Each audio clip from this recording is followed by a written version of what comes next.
Продовжуємо прямий ефір на телеканалі АТR. Мене звати Олег Борисов. Наступну годину будемо разом з вами працювати у цій студії. Одразу хочу сказати, що очікуємо у нашій студії гостя цієї години. Це буде Дар'я Каленюк, виконавчий директор Центру протидії корупції. Вона з хвилини на хвилину долучиться до нашої розмови, до нашої студії, і будемо з нею оговорювати основну загальну тему, а вона буде такою. Хочу почати ось з чого.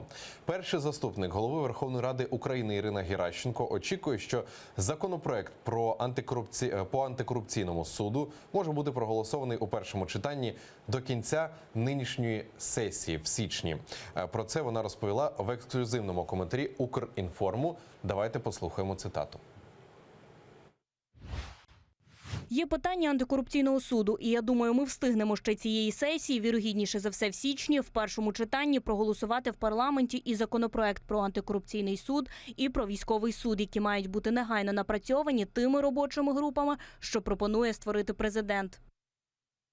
Взагалі, створення антикорупційного суду є насправді дуже потрібною і дуже нагальною потребою, взагалі, за словами нардепів, експертів, зокрема і тих чи інших профільних експертів, які в цьому зацікавлені.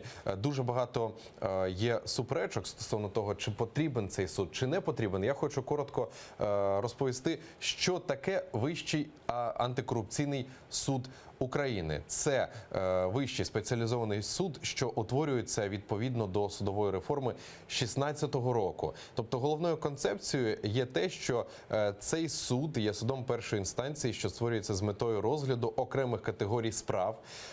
Крім здійснення правосуддя, Вищий антикорупційний суд України аналізує судову статистику, вивчає та узагальнює її, а також здійснює інші повноваження відповідно до закону. Судді цього суду призначаються виключно на підставі результатів відкритого конкурсу. І за словами ідеолога нової реформи міністра юстиції Павла Петренка, Вищий антикорупційний суд розглядатиме справу виключно за поданням Національного антикорупційного бюро України. Знову ж таки, повторюся, що дуже багато звернень було стосовно того, аби якомога швидше створили антикорупційний суд. Зокрема, цього вимагають і міжнародні спільноти і партнери. Також Петро Порошенко особисто сказав, що якщо народні депутати не подадуть законопроект про Вищий антикорупційний суд України найближчим часом, то він особисто запропонує свій законопроект про антикорупційний суд. Отож, і як і бачимо реакцію голови Верховної першого заступника голови Верховної Ради Ірини Геращенко, що знов ж таки посилаючись на її слова, що законопроект по антикорупційному суду може бути проголосований у першому читанні вже до кінця нинішньої сесії у січні. Також хочу додати, що дуже багато експертів, зокрема і в нашій студії, політичних експертів, представників антикорупційних органів, також багато хто казав, що вирішення багатьох проблем стане доступним саме завдяки цьому антикорупційному суду, тому що дуже багато зараз справ, зокрема і Національного антикорупційного бюро, вони саме стоять і у нинішніх судах, і нічого з цим ніхто не може зробити. Або знову ж таки, як ми спостерігаємо постійно, що тих чи інших фігурантів корупційних справ або відпускають на поруки. Знову ж таки, за словами експертів, немає зараз у нас незалежного суду, який міг би виносити правдиві і нормальні, так би мовити, знову ж таки, як кажуть ці антикорупціонери, вироки. Отож, чи буде він проголосований і чому взагалі ось так затягується створення цього антикорупційного суду? Будемо все це розпитувати у нашої гості, яку ми очікуємо з хвилини на хвилину у нашій студії. Це Дар'я Каленюк, виконавчий директор Центру протидії корупції. Ще один, не менш... Також хочу додати, що Національне антикорупційне бюро наполягало на тому, аби якомога швидше створити антикорупційний суд. Це вирішить багато проблем, і поставить крапку в багатьох справах,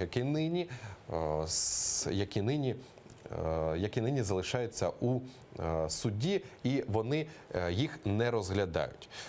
Хочу також щось додати наступну інформацію, що Євросоюз наголошує на необхідності створення в Україні антикорупційного суду відповідно до рекомендацій Європейської комісії за демократію через право Венеційської комісії. Про це заявив очільник представництва Євросоюзу в Україні Х'юг Мінгареллі. Він зауважив, що Україна повинна бути особливо пильною в галузі верховенства права. За його словами, він неодноразово повторював владі, що Євросоюзу потрібно, щоб в Україні створили антикорупційний суд. І цей суд, це цитата, і цей суд повинен бути створений відповідно до рекомендацій Венеційської комісії, а не просто на рівні чергової робочої групи, наголосив Мінгареллі. Він також додав, що влада змогла виконати тільки 3,5 своїх обіцянок з 5: пенсійна реформа, реформа охорони здоров'я, освіти, а також підтримка закону про приватизацію в першому читанні. Також саме зараз на телефонному зв'язку у прямому ефірі у нас Олег Осуховський, член антикорупційного комітету Верховної Ради. Пане Олеже, я вас вітаю. Я вас вітаю також. Будь ласка, от ми казали вже в ефірі буквально 5 хвилин тому, що перший заступник голови Верховної Ради України Ірина Геращенко, так би мовити, проанонсувала подання законопроекту по антикорупційному суду вже що до кінця нинішньої сесії він буде проголосований у першому читанні. Взагалі, які ваші сподівання і що можете стосовно цього розповісти нам? Ну, влада, я вважаю, свідомо затягує створення незалежного антикорупційного суду. Ви знаєте, що вимоги вже давно було створити такий антикорупційний незалежний суд, але влада хотіла створити таку собі судову палату біля Верховного суду України, яка б була контрольована, ця антикорупційна судова палата, і відповідно таким чином потім мати вплив на так звану судову палату. Але завдяки нашим європейським партнерам, відповідно, які вимагають створення незалежного антикорупційного суду, можливо, і ми приймемо вже в січні, але знаєте, тут є питання, чи будуть народні депутати в січні. Будуть голоси прийняти, власне, хоча б в першому читанні закон про незалежний антикорупційний суд. Ви знаєте, що нібито народні депутати вже якийсь законопроект про антикорупційний суд є в українському парламенті. Декілька спроб було його зняти там з порядку денного, відкликати, тому що депутати відкликали, щоб президент подав свій. І, відповідно, не хватило голосів. І зараз ніби має бути створена робоча група. Ясно, що після того, як робоча група напрацює цей закон про незалежний антикорупційний суд, має бути погоджено з Венеціанською комісією, щоб саме основне, щоб ті судді обиралися на незалежних процедурах, як обирався, наприклад, керівник Національного антикорупційного бюро чи керівник антикорупційної прокуратури, щоб суд антикорупційний справжній був антикорупційним і щоб він також міг все робити для того, щоб у нас всі суди були антикорупційними, а не корупційними, як ми бачимо зараз. І ви знаєте, також європейські партнери, і, зокрема, американські, вимагають не тільки створення антикорупційного суду, а також надання прослуховування для Національного антикорупційного бюро, також забрати цей пункт з закону, що коли 3 аудитори роблять негативний висновок, відповідно керівник Національного антикорупційного бюро може втратити посаду. Ну, це є неможливо, навпаки, потрібно робити все, щоб наші антикорупційні органи, НАБУ і антикорупційна прокуратура була незалежна і реально боролася з корупцією в нашій державі. Для того потрібно, перш за все, політична воля найвищого керівництва держави. Пане Олеже, знову ж таки, от і ви кажете, що відбувається таке собі затягування процесу створення антикорупційного суду. Але от детально розкажіть, будь ласка, для чого це робиться, які механізми, можливо, якісь створення цього антикорупційного суду створюють? Я не знаю, ну от детально більше розкажіть, для чого затягування цього процесу? Ну, ви ж бачите зараз теперішні війни там з Національним антикорупційним бюро, влади загалом. Це шалений тиск влади. Чому йде? Тому що владі, звичайно, невигідно зараз, особливо перед виборами президентськими, а згодом парламентськими, щоб антикорупційні органи працювали ефективно. Тому що кого затримують? Затримують керівника ДФС Насірова, затримують заступника міністра оборони, затримують суддів, чиновників. Відповідно, це все є по рейтингу влади. І якщо буде незалежний антикорупційний суд, ясно, що він буде реально засуджувати тих корупціонерів, і це награбоване буде повертатися в руки держави, в руки українського народу, тобто в бюджет український. А зараз що ми бачимо? Зараз ми бачимо, що навіть коли антикорупційні органи, зокрема НАБУ і антикорупційна прокуратура якогось злочинця там спіймає, так, і є докази, і це суд дає якусь незначну заставу, відповідно корупціонер виходить із заставу, а потім в кращому випадку потім десь відкупляється, а в гіршому десь втікає в Росію чи будь-яку іншу країну, навіть з браслетами. І відповідно таким чином владі невигідно антикорупційний суд, але завдяки нашим міжнародним партнерам, тому що це вимагає Міжнародний валютний фонд, це вимагає Європейський Союз, Сполучені Штати Америки, щоб саме найближчим часом був створений незалежний антикорупційний суд. І якщо влада буде мати політичну волю і буде реально мати політичну волю боротися з корупцією, то цей антикорупційний суд так само буде вигідно для влади, так як загалом для українського народу. Тому що основний ворог окрім Москви і Росії це є корупція в нашій державі. А чи бачили ви особисто вже законопроект про антикорупційний суд? Не бачили, тому що він зараз він ще навіть не створена ця робоча група, і він ще навіть не опрацьовувався. Я не знаю, чому це йде затягування. Вони мотивують, що нібито не відкликали попередні законопроекти, і відповідно тому ще не створена робоча група. Ясно, що є багато скептиків щодо цього питання. Ви знаєте, що розказують, що там антикорупційні суди хіба там створюють в якихось третіх країнах світу і так далі. Але відповідно, дивіться, ми створили, наприклад, антикорупційну прокуратуру. Зразу ряд європейських держав зголосилося і також вже створили, а може будуть створювати так само у себе антикорупційну прокуратуру, яка є в Україні. Я думаю, що все ж таки основне, щоб якщо Кравченко анонсує, що в першому читанні закон буде прийнято в січні, основне, щоб народні депутати України після свят пішли на роботу і проголосували хоча б в першому читанні. А звідки взагалі така впевненість, що саме в січні буде проголосований у першому читанні? Це не моя впевненість. Це, як ви вже анонсували, що заявила віце-спікер українського парламенту. Хотілося, щоб ця впевненість була реальністю і справді в січні був проголосований, навіть, можливо, і в цілому закон про антикорупційний суд. Чим швидше він буде проголосований в парламенті, тим швидше він запрацює в Україні. От після того, як вже проголосують за законопроект про антикорупційний суд, чи можемо ми в подальшому спостерігати такі ситуації, як спостерігаємо за такою собі війною між ГПУ, НАБУ і САП? Як ви гадаєте?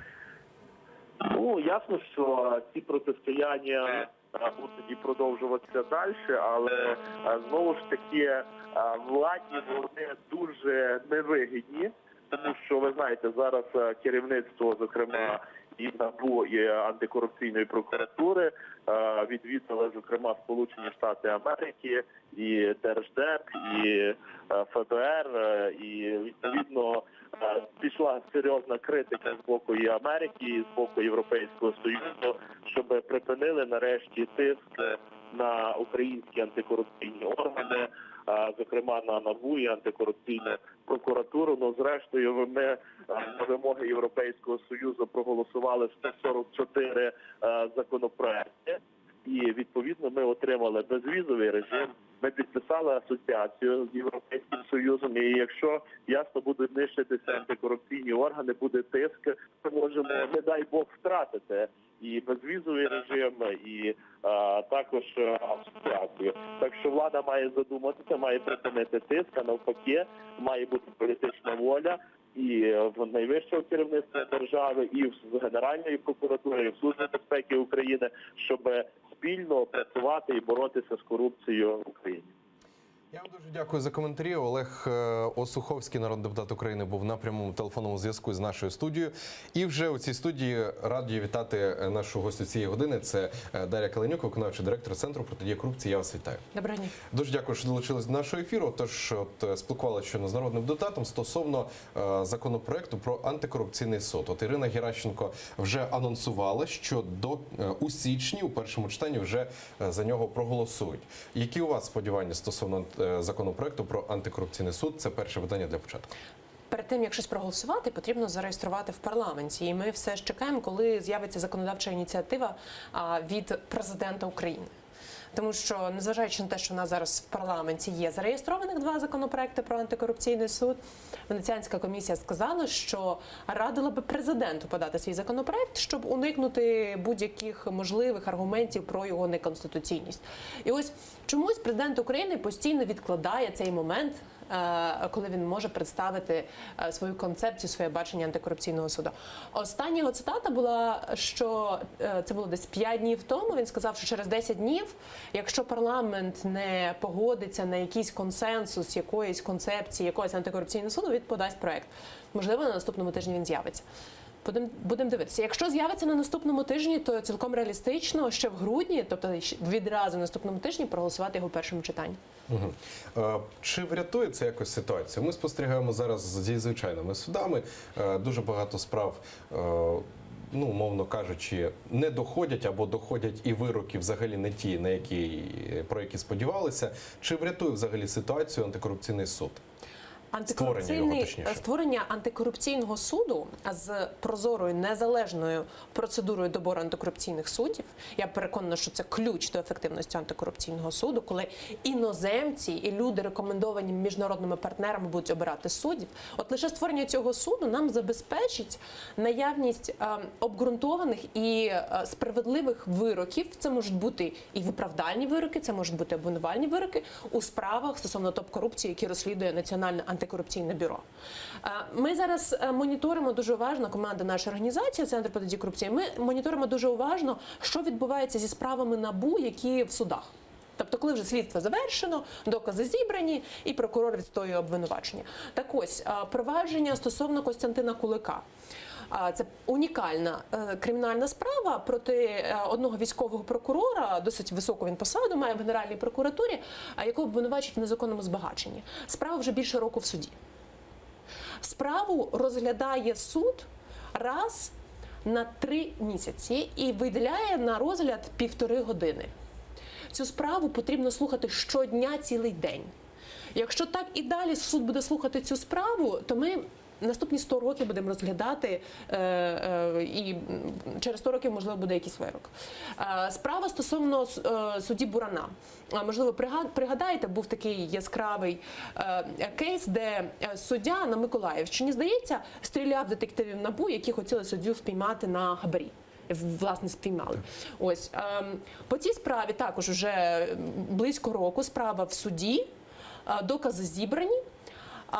Але там проблема в тому, що судді бояться саме на місцях в регіонах взяти на себе відповідальність. І що в такому випадку роблять судді? Вони знаходять спосіб, як відтягнути прийняття рішень. Ось. І нещодавно, місяць буквально тому, змінилася колегія суддів, яка слухала справу. Що це означає? Це означає, що нові судді зайшли, і вони мусять почати розглядати справу заново. Тобто все, що слухалось до того, воно коту під хвіст. Елемент затягування. В антикорупційному суді таких можливостей для суддів саботувати і відтягувати не буде. Судді будуть захищені, і що найважливіше, в антикорупційний суд будуть відібрані лише виключно ті судді, які є доброчесними, є професійними. Ви скажете, невже в нас такі є? Я впевнена, що є. Просто потрібно гарантувати, щоб процедура добору була не через телефонний дзвінок з адміністрації президента, а щоб реально це була конкурентна процедура добору. І у нас є рецепт, як це зробити. Добирати таких суддів мають не тільки українці, але мають і іноземці або люди, які рекомендовані міжнародними партнерами України. От завершуючи тему стосовно антикорупційного суду, його створення, теж питання поставив народний депутат України. От зараз затягується процес його створення. От цікаво почути зараз для початку вашу думку стосовно того, навіщо це затягується, створення антикорупційного суду, і що зараз ось цей період, коли він затягується, робиться такого, що знову ж таки це все затягують? От навіщо це? Відповідь дуже проста. Тому що ніхто не хоче сидіти в тюрму за розкрадання мільйонів і мільярдів з державного бюджету. У нас каста недоторканних в країні, які дуже близькі до політики або які очолюють політики, звикли, що якщо в країні вкрасти свиню, то можна сісти на 10 років. Тобто додають якісь пункти свої у цей законопроект? Якщо вкрасти мільярд з державного бюджету, то завжди можна комусь дати хабар, комусь подзвонити, піти порішати з генеральним прокурором чи адміністрацією президента, і не буде жодної відповідальності. Тому взагалі нікому не вигідно створювати такий суд. І в інтересах владної верхівки, еліти відтягнути момент його створення. А паралельно з тим, поки йде процес створення суду і навіть прийняття законопроекту про суд, спробувати знищити антикорупційне бюро, Національне антикорупційне бюро, яке збирає докази. Тому що антикорупційне бюро, спецпрокуратура антикорупційна і антикорупційний суд – це три частини одного цілого. Коли вибити один кирпичик з цього будинка, то в нас розвалиться все. І який би незалежний не був антикорупційний суд, якщо не буде НАБУ незалежного, яке зможе збирати докази і приносити їх в суд, не буде справедливого покарання, і ми не досягнемо цілі невідворотності покарання за топ-корупцію. Тому влада намагається зробити таким чином: ну окей, хочете міжнародні партнери суд, громадяни хочуть суд, окей, буде вам суд, але паралельно ми знімемо Ситника. Тому що політично він нам не подобається. Тому що спецагенти разом з ФБР діють не в рамках закону. Тому що агенти під прикриттям були обрані не за прозорою процедурою. Як це взагалі можливо? Тобто шукаються способи і аргументи, як дискредитувати НАБУ і як вбити його незалежність. Це дуже просто робиться через зняття нинішнього директора Артема Ситника. Ось. Інший варіант з антикорупційним судом, що може відбуватися, його просто спробують зімітувати створення незалежного суду. І тут нам потрібно всім разом, і нам, громадським організаціям, і громадянам, і журналістам, і міжнародним партнерам, дивитися, яка буде процедура добору, хто реально впливатиме на прийняття рішень про те, якого суддю призначити. Будемо разом з вами також за цим стежити. Перейдемо ще до однієї не менш важливої теми стосовно гучних справ. От справа в тому, що суд дозволив виїхати за кордон екс-керівнику Держагентства з інвестицій та управління національними проектами Владиславу Каськіву, підозрюваному в привласненні та розтраті майна в особливо великих розмірах. Відповідне рішення виніс 7 грудня слідчий суддя Печерського районного суду Києва. Ухвалу суду оприлюднили 12 грудня. Адвокат Каськіва просив повернути паспорти для виїзду за кордон, мотивуючи це тим, що його підзахисний має малолітню дитину, за якою потрібно доглядати. Суд, вислухавши мотивацію сторін, ухвалив повернути Каськіву паспорти. Водночас він і далі буде зобов'язаний перебувати за першою вимогою до слідчого прокурора або суду, а також повідомляти слідчого прокурора чи суд про зміну свого місця проживання. Також хочу нагадати, взагалі, що 1 листопада 2017 року екс-голову Держкомінвестпроекту Каськіва екстрадували з Панами. Цього ж дня Печерський районний суд Києва за клопотанням Генеральної прокуратури обрав Каськіву запобіжний захід у вигляді арешту із можливістю внесення застави.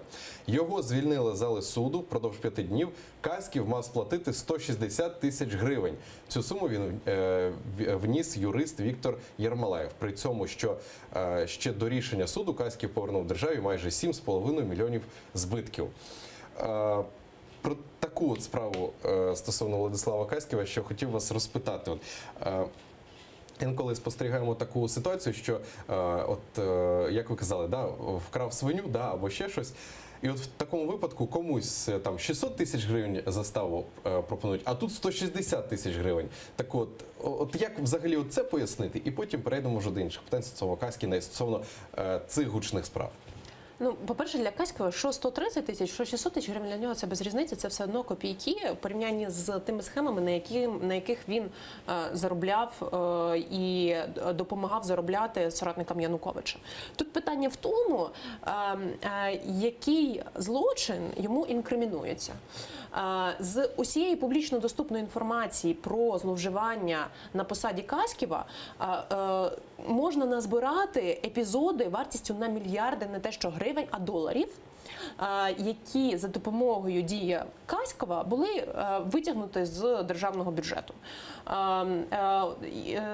Це і там спеціальний термінал по видобутку корисних копалин. Тобто він очолював Державне інвестиційне агентство, через яке мали будуватися дуже такі вартісні інвестиційні проекти на сотні мільйонів доларів. І один з таких проєктів, в який нібито іноземний інвестор мав інвестувати шалені гроші, був підписаний вже договір, Каськів запросив звичайного лижного інструктора з-за кордону. Просто не інвестора, а підставну людину. От через цей контракт там мало пройти реально сотні мільйонів доларів. Просто назбиравши з публічно доступної інформації фактів, ми говоримо про збитки не на 6 мільйонів навіть гривень, а на сотні мільйонів доларів. На жаль, Генеральна прокуратура обрала найменш перспективний епізод. Тому те, що Каськова зараз відпускають за кордон, що пом'якшили йому запобіжний захід, говорить про слабкість доказів, які зібрала Генеральна прокуратура. Це слабкість доказів чи все ж таки приховування доказів? Чому вони чому Генеральна прокуратура зібрала слабкі докази? Це питання до Генеральної прокуратури. Можливо, вони не хотіли, або можливо вони приховують. Це питання до них, але довіри до них взагалі то немає. Знову ж таки, от 7 мільйонів збитків – це подання Генеральної прокуратури, а от НАБУ ще повинно було подати за 700 мільйонів гривень. Якщо я не помиляюсь, от позов. То чому от ми від сторони НАБУ не бачимо жодних позовів зараз? По чому? По Каськову? По Каськову, по цих справах. Кримінальне провадження стосовно Каськова – це провадження, яке почалося ще до того, як запрацювало НАБУ. Тому це провадження розслідується саме Генеральною прокуратурою. І докази по тому, щоб його притягнути до відповідальності, збирала Генеральна прокуратура і представляє обвинувачення. Тобто в НАБУ кримінальних проваджень стосовно Каськова, якщо за моєю інформацією, немає. Ось, можливо, там якісь цивільно-господарські були позови, але я не володію цією інформацією. Взагалі, чи схоже це на абсурд взагалі ось ці справи стосовно Каськіва, стосовно того, що вільно дозволили йому, повернули паспорти, наче дуже великі збитки країні наніс, але все ж таки дуже вільно і легко проходять ці судові засідання і судові справи. Ну, це ж у нас не перша справа. У нас навіть коли було слухання по Насірову, то довелося громадянам виходити під судову залу на вулицю, чергувати там 2 ночі, для того, щоб судді вийшли на роботу і прийняли рішення або в користь Насірова, або проти Насірова, але послухали обвинувачення прокурорів. І на той час Насірова взяли під арешт. Ось. Тобто з усіма цими справами є проблеми, особливо справи стосовно топ-високопосадовців. І розгляд цих справ набагато покращиться і полегшиться після того, як буде створений антикорупційний суд. Тому що зараз, що ми маємо, особливо по старих провадженнях, нещодавно Мельника відпустили, Генеральний прокурор каже, що суд поганий, суд каже, що Генеральний прокурор погані докази надав. І дуже Правду знайти зараз неможливо. Дуже часто і ті винні. Дуже часто і ті винні. Тому що немає довіри ні до Генеральної прокуратури, ні до судової гілки влади, яка не реформувалася. Як зараз в таких реаліях можна спрогнозувати справу по Владиславу Каськіву взагалі? І чи можна взагалі її прогнозувати? Як будуть розвиватися події? Я думаю, що вона буде слухатися в суді ще багато років, і потім його відпустять. Які ще гучні справи зараз є, такі от, якщо можна їх назвати, абсурдні? Що ви маєте на увазі? От, Абсолютно. У нас, якщо ви маєте на увазі, що справа там, де вкрав мільярд і не сів, то у нас всі такі справи. У нас ніхто ще не сидить, навіть з соратників Ну, Януковича. давайте візьмемо ось такі справи. У нас ніхто ще не сидить. Вироку суду про притягнення до кримінальної відповідальності топ-високопосадовців немає. По жодному. Ні по колишній владі, ні по діючій владі. Добре, а якщо от взяти створення антикорупційного суду, і які можуть бути, от знову ж таки, поєднуючи ці затягування створення антикорупційного суду, що можуть у цьому законопроекті прописати таке, що знову ж таки ми знову будемо бачити схожу ситуацію з затягуванням справ, чи взагалі реальна така, адже реальний такий розвиток подій, і затягуванням цих самих справ тільки вже в антикорупційному суді? Чи можливо взагалі таке? Все відіграє персональний фактор. Люди вирішують все в Україні. Якщо буде прописана процедура така, яка дозволить найкращим фахівцям, юристам, доброчесним юристам, доброчесним суддям, а такі є, пройти конкурсну процедуру і отримати цю поважну посаду, то рахую, що 80% успіху гарантовано. Якщо цього не буде, то в нас не буде створено антикорупційного суду. У нас буде Печерський суд, перейменований на антикорупційний суд. От і все. Тобто є така суддя Лариса Гольник з Полтави, суддя-викривачка, яка ще 3 роки тому відмовилася виконувати незаконну вказівку керівника суду і виносити незаконне рішення стосовно мера Полтави. Вона публічно викрила цю інформацію. На жаль, ця справа не розслідується за її матеріалами, але стосовно самої Лариси Гольник іде величезна дискримінаційна кампанія, її зараз не переливки. Я впевнена, що таких суддів, які відмовляються виносити незаконні рішення і виконувати незаконні вказівки керівництва, в нас набереться достатньо, щоб сформувати антикорупційний суд. І повірте, у них не буде мотивації саботувати, відтягувати прийняття рішень. Я не виключаю, що в нас будуть виправдальні вироки, і це нормально, якщо НАБУ і САП збере погані докази. Але ми будемо свідками справжнього прозорого конкурентного процесу, де буде змагання сторони обвинувачення і сторони захисту, яке вилиться в якесь справедливе законне рішення суду, до якого буде довіра. От стосовно цих мільйонів, про які Юрій Луценко, Генеральний прокурор України, вчора в ефірі телеканалу ЗІКС сказав наступне, хочу процитувати.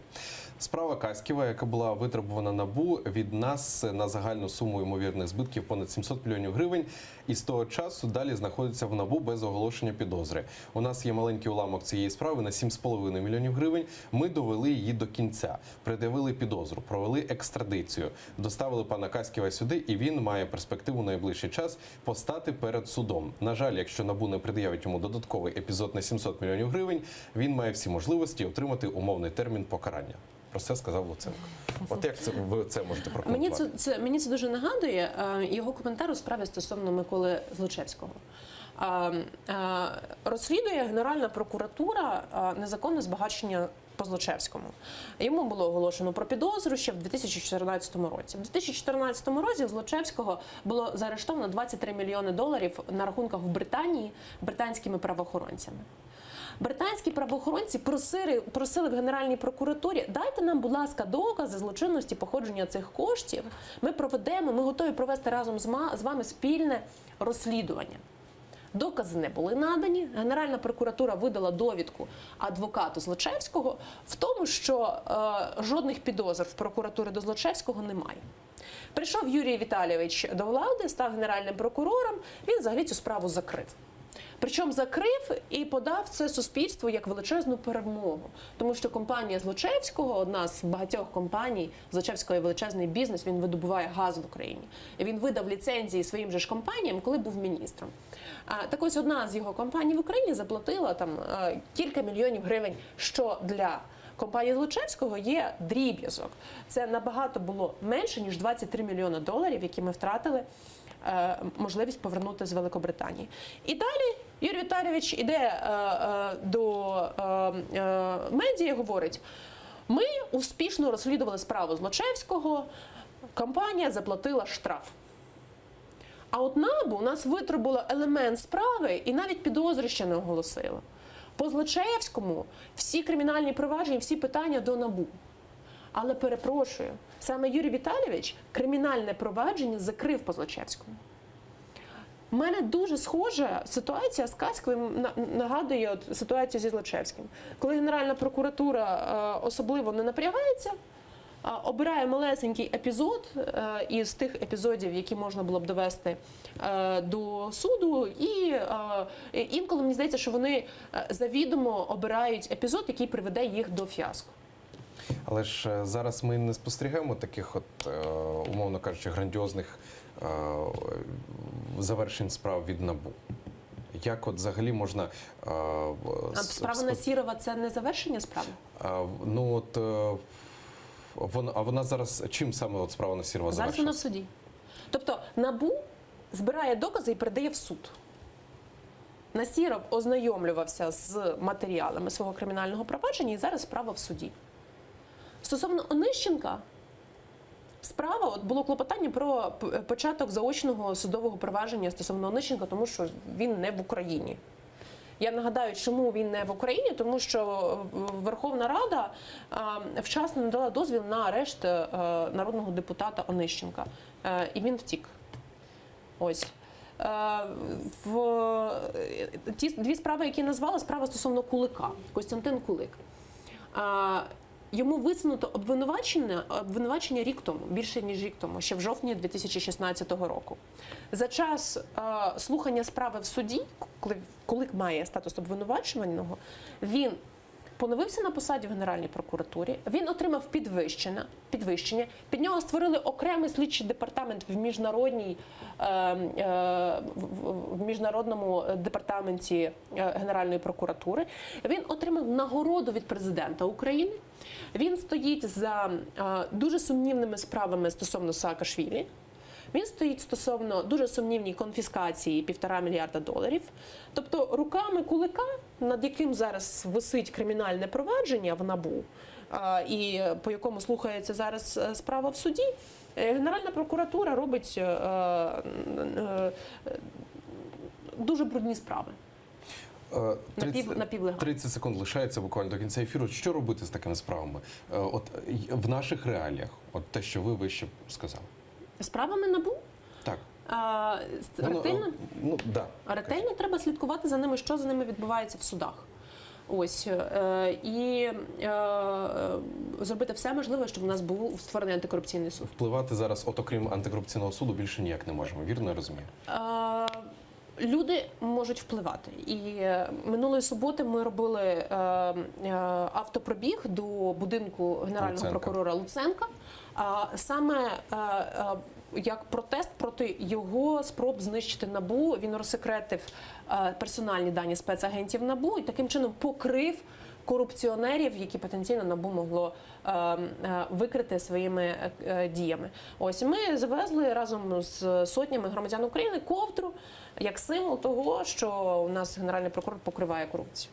Я вам дуже дякую за коментарі. Дякую, що долучились до нашого ефіру. Дар'я Каленюк, виконавчий директор Центру протидії корупції, була гостем цієї години на нашій студії. Вже за 15 хвилин, за 20 хвилин спробуємо вийти на зв'язок з Москвою. Там працює, власне, кореспондент УНІАН Роман Цимбалюк. Він розповість про прес-конференцію Путіна. І також Борис Бабін буде гостем наступної години на нашій студії. А поки що за 5 хвилин в ефірі АТР «Новини за МАН». Залишайтесь з нами.